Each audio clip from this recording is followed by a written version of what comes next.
الحمد لله ثم الحمد لله الحمد لله الذي أنزل على عبده الكتاب ولم يجعل له عوجا قيما لينذر بأسا شديدا من لدنه ويبشر المؤمنين الذين يعملون الصالحات أن لهم أجرا حسنا ماكثين فيه أبدا وينذر الذين قالوا اتخذ الله ولدا ما لهم به من علم ولا لآبائهم كبرت كلمة تخرج من أفواههم إن يقولون إلا كذبا وأشهد أن لا إله إلا الله وحده لا شريك له له الملك وله الحمد وإليه المصير وأشهد أن سيدنا محمدا عبده ورسوله أرسله الله تعالى بالهدى ودين الحق ليظهره على الدين كله اللهم صل وسلم وبارك على سيدنا ومولانا وحبيبنا محمد وعلى آله وأصحابه أجمعين أما بعد فيا أيها الإخوة المؤمنون السلام عليكم ورحمة الله تعالى وبركاته قال الله تبارك وتعالى في القرآن الكريم أعوذ بالله من الشيطان الرجيم بسم الله الرحمن الرحيم ولا تحسبن الذين قتلوا في سبيل الله أمواتا بل أحياء عند ربهم يرزقون صدق الله العظيم. Allah subhanahu wa ta'ala says, and do not consider those who are slain in the path of Allah to be dead. Rather they are alive in the presence of their Lord, receiving sustenance. The idea of Shahada in Islam is not the idea of martyrdom. The Shaheed is the one who literally bears witness. The Shahada means witnessing, testifying, and the Shaheed is one who dies demonstrating the ultimate sincerity of his life by laying down his life for that in which he believes. That is why he is a witness. There is no superior testimony to faith. And Allah subhanahu wa ta'ala has said, do not consider them to be dead. This is the monotheistic summons and assurance. And it's being proclaimed in the world of pagan Arabia, where they really did believe in death. No particular belief in personal survival after death. So death was indeed the ultimate catastrophe, an unimaginable cessation of everything. The end of all feeling, all knowing, all memory, complete oblivion. Monotheism came, and at the hands of the Holy Prophet ﷺ, yanked the pagan Arabs out of the ignorance of belief in nothing at all, in belief in professed multiple deities, belief in an absence of any universal law, and took them to the exact opposite in a few short years. They had not believed in one God, and now they did. They had not believed in life after death, and now they did. They had not believed in moral universals and a law in which everybody, irrespective of tribe, was equal, and now that was the only law that they acknowledged.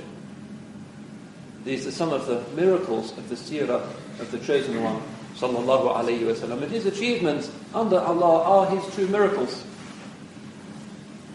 But this idea of the shaheed, the witness, is something that is significant. And at this time of the year, we need to recall its true meaning, its deeper meaning.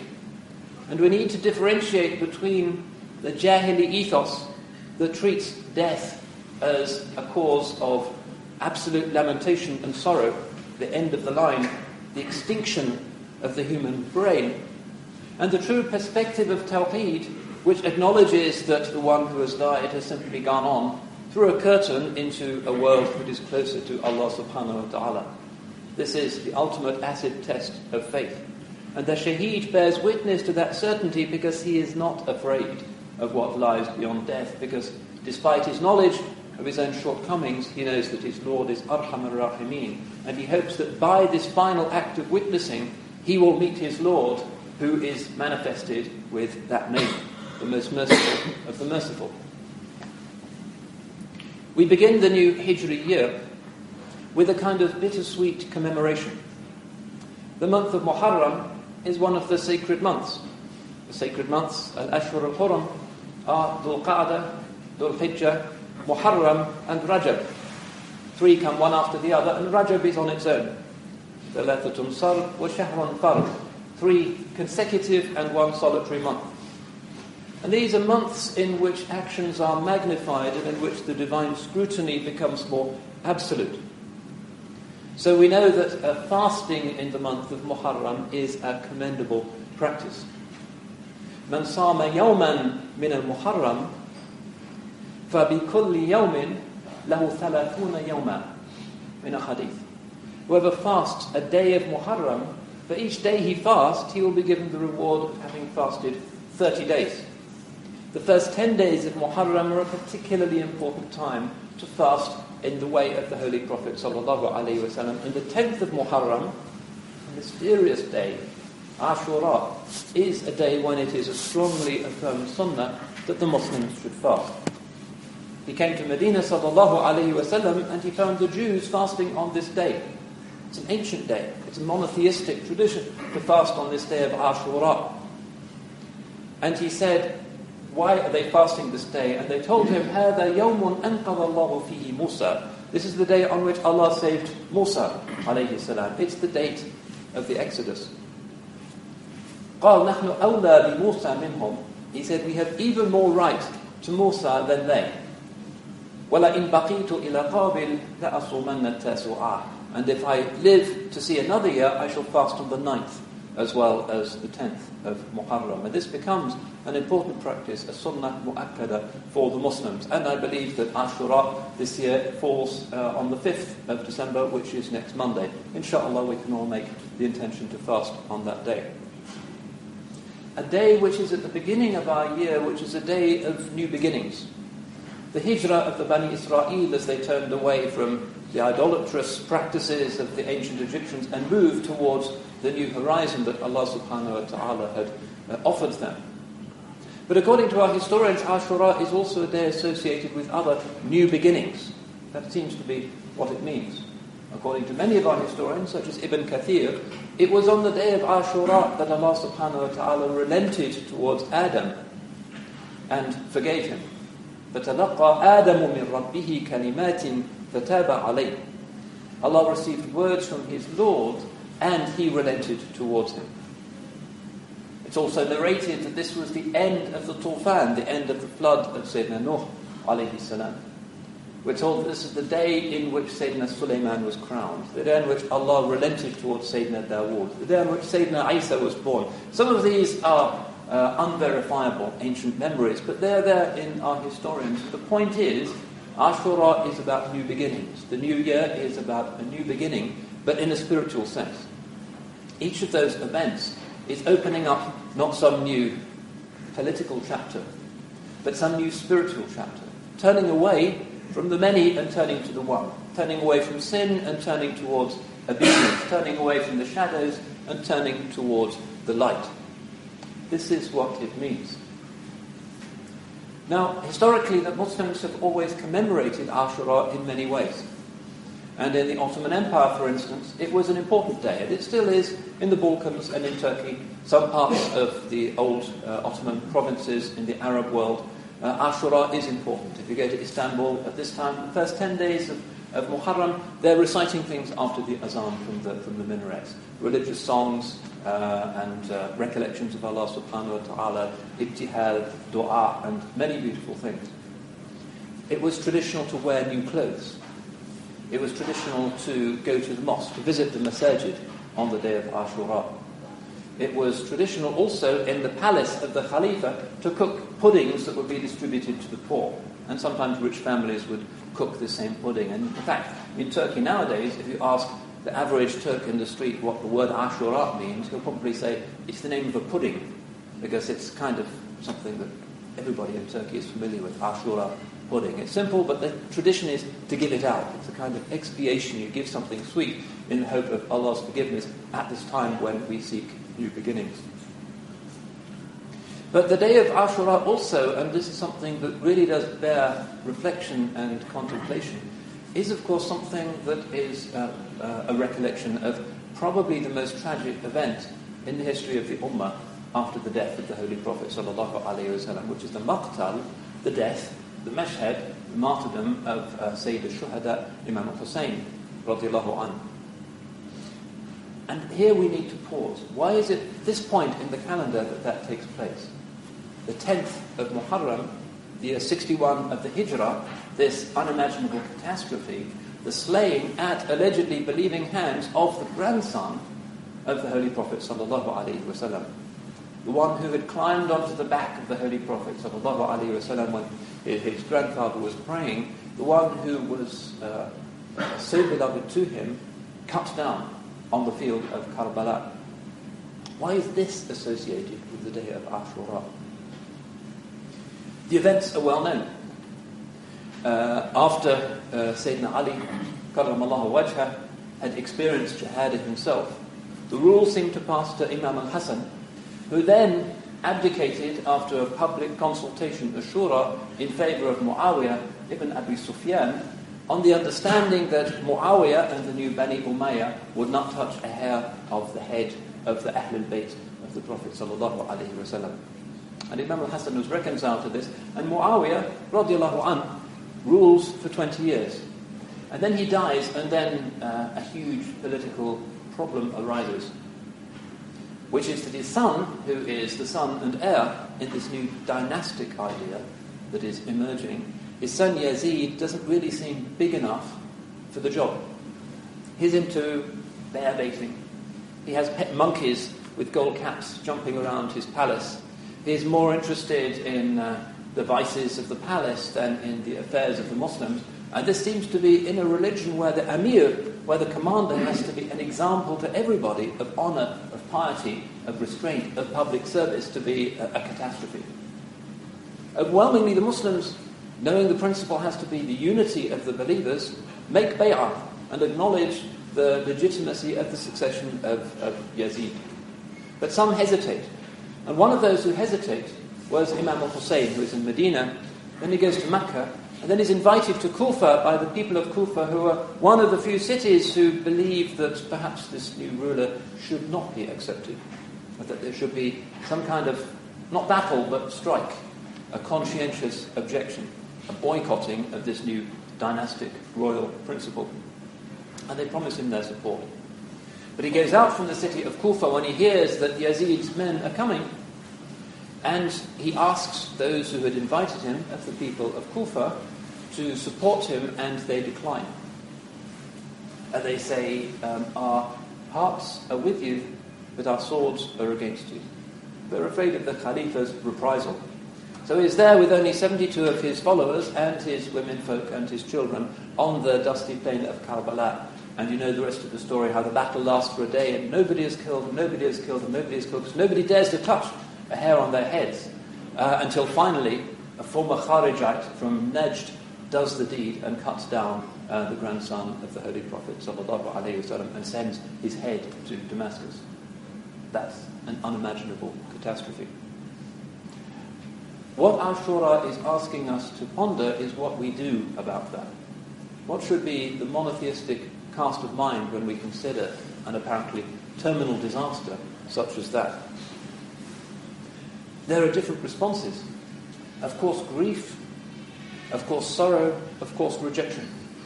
And last year, on the day of Ashura, the Turkish Prime Minister, Recep Tayyip Erdogan, went to a mosque in Istanbul and gave a speech. This is starting to happen now in Turkey, that religion and politics are starting to regain their natural symbiosis.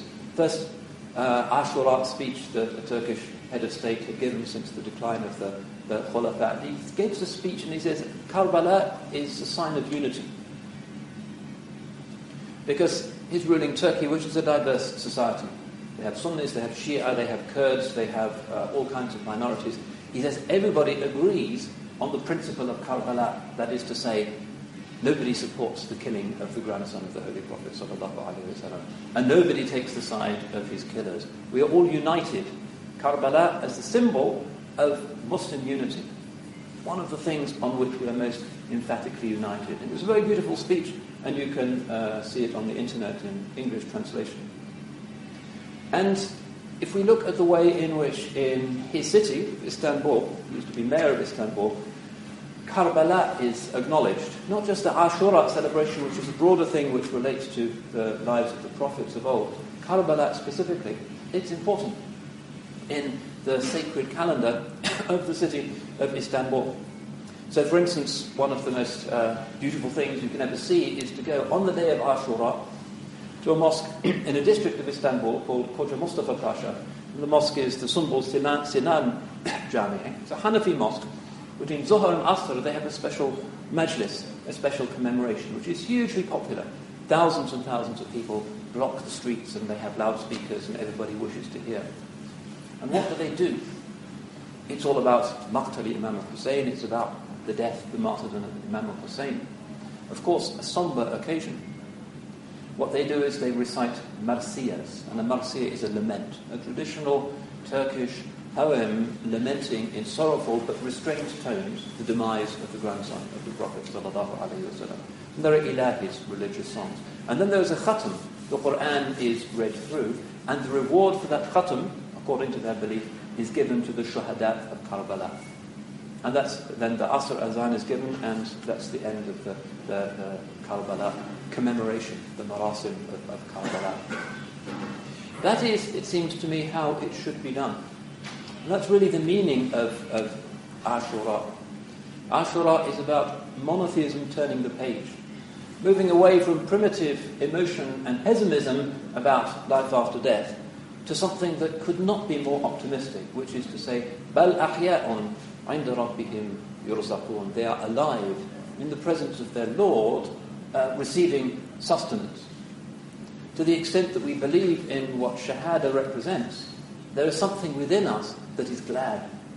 They have moved away from this veil of tears, from this dunya, to something that for them certainly will be better than this dunya. We are aggrieved because they are no longer amongst us. We are sorry because their relatives are suffering and bereaved. But in our hearts of hearts we rejoice because they are now عِنْدَ رَبِّهِمْ, in the presence of their Lord. And what could be finer than that? That's the correct attitude. There's some icons in the seerah of the Prophet ﷺ of this. Two great moments when there was, as it were, mass bereavement after the two great battles of the seerah. The Battle of Badr and the Battle of Uhud. The Battle of Badr, of course, as you know, goes the way of the Muslims, alhamdulillah, and the Quraysh return disconsolate and shocked. Even though their army has been 3 times as big, they've been substantially defeated and many of their heroes killed, back to the city of Mecca. And when they arrive, the whole city starts to scream and yell and cry. And the women tear their clothes and slap their cheeks. And the whole city is standing up and raging and screaming and yelling because they believe that their dead are truly dead. They are no more. And what greater calamity could they be? And calling and cursing for vengeance. And it is at that point that Hind makes her vow that one day she will go and eat the raw liver of Hamza. That is the Jahili desire for revenge, the tribal idea of tha'ar, of vendetta. When the news reaches the city of Mecca, one of the secret Muslims, there's still some Muslims that have not been able to make hijrah. One of the Muslims can't contain himself. He's a slave. And he stands up and says, the people you were fighting against were supported by angels. Those strange men in white that you saw, they were malaika. And those who are around him amongst the pagans are so angry that they force him to the ground and they beat him up. So the whole city is kind of on its feet, yelling and screaming for 3 days until the council in the Dar al-Nadwa of Mecca tells them to calm down. Why? Not because it's wrong, but because they think it'll bring happiness to the Muslims when they see this sense of sadness and misfortune. Scenario number 2 is the aftermath of the Battle of Uhud. This time, the Muslims have been defeated and the Quraysh are victorious. And this time, the Muslims are wandering disconsolately through the battlefield. Dozens of the great Sahaba have been killed, and the future is looking doubtful, and there is treason brewing in the tribes of Medina. And immediately after the battle, before anybody has been buried yet, some of the women start to come. And this is one of the moments of the seerah that we need to focus on, because nowadays, in a lot of Muslim communities, you just hear, well, women wouldn't go near anything, wouldn't go anywhere near something like that. They'd stay at home. But we find that Aisha and Ayman and Safiya come together as a group because they've lost some loved ones and they want to see and to grieve and to help. Compare their state of mind to the state of mind of Hind and the Jahili Arabs in Makkah. See how strong and dignified these women were in their grief. Sayyidina Muhammad sallallahu alayhi wasallam hears that they're coming, and he knows that Safiya is going to be particularly distressed because her brother has been killed and is lying there on the battlefield and is being mutilated by the Quraysh before they have retired. He doesn't want her to see that. So he sends Zuhair to her saying, the Messenger of God requests that you do not come any further and you do not come to see your brother. And it's amazing. What she says is, she doesn't just say, Sami'na wa ta'na, we hear and we obey. These are strong women who have a sense of their rights. And what she says is something amazingly beautiful. I have heard already that he's been mutilated. Somebody has told me. But I wish to see my brother. And anybody who has died fi sabilillah, for the sake of Allah subhanahu wa ta'ala, I shall not grieve for him because this is the decree of his Lord. And I promise that if I'm allowed to see him, I will not slap my cheeks and I will not shriek in lamentation. The Holy Prophet hears this, sallallahu alayhi wasallam, and agrees. And she goes to bid farewell to her brother before he's buried. And then the three women come to the body of Abdullah bin Jahsh, who's one of the great Sahabis who's reached Shahada on the field of Uhud. The Holy Prophet sallallahu alayhi wasallam stands with them, and quietly they weep, and the Holy Prophet weeps, and they make dua, but it's calm and tranquil. Beautiful balance between the necessity to grieve and a refusal to yell out in protest against the cruelty of fate in the Jahili way. And then the Shuhada are buried. The Holy Prophet ﷺ then demonstrates his wisdom and his healing power by taking the Sahaba not to the masjid, but to the edge of Medina, to the edge of the Harra, the lava plain. They're on the south of Medina, looking out over this black, rocky sea towards the city of Makkah, and there he leads them in a great dua. And what he calls for is not vengeance. What he calls for is not some kind of protest against Allah's decree. He merely praises Allah. The whole thing is full of the praise of Allah and praise for his blessings and for his mercy, and hoping that he will open the gates of paradise. Two different scenarios from two different worldviews. And the moral of the story is clear. Truly to understand Karbala as a moment of unremitting tragedy is a misunderstanding and is in danger of going back to pagan practices of self-abuse, of screaming, of yelling, of protest against the cruelty of fate. But the prophetic way is clear. The Holy Prophet ﷺ is a man of his Lord and a human being. He weeps, but he does not go to excess. So this is the model that we ought to have. This is the true meaning of Ashura and the true meaning of Karbala.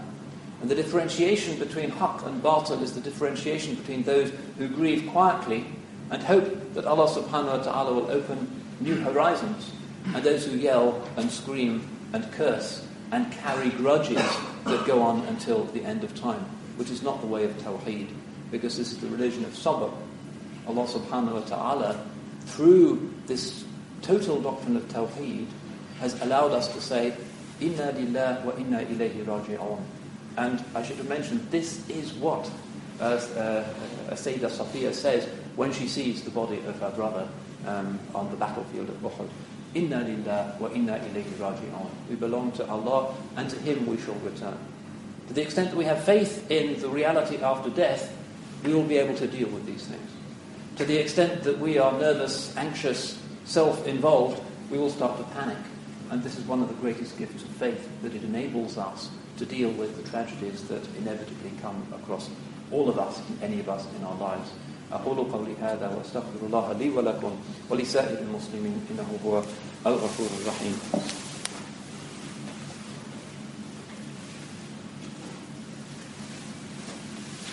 الحمد لله رب العالمين ولي المتقين نكال الظالمين أشهد أن لا إله إلا الله الملك الحق المبين محمد رسول الله صادق الوعد الأمين أوصيكم ونفسي بتقوى الله فإنه خير الزاد وإياكم ومحدثات الأمور، فكل محدثة بدعة، وكل بدعة ضلالة، وكل ضلالة في النار.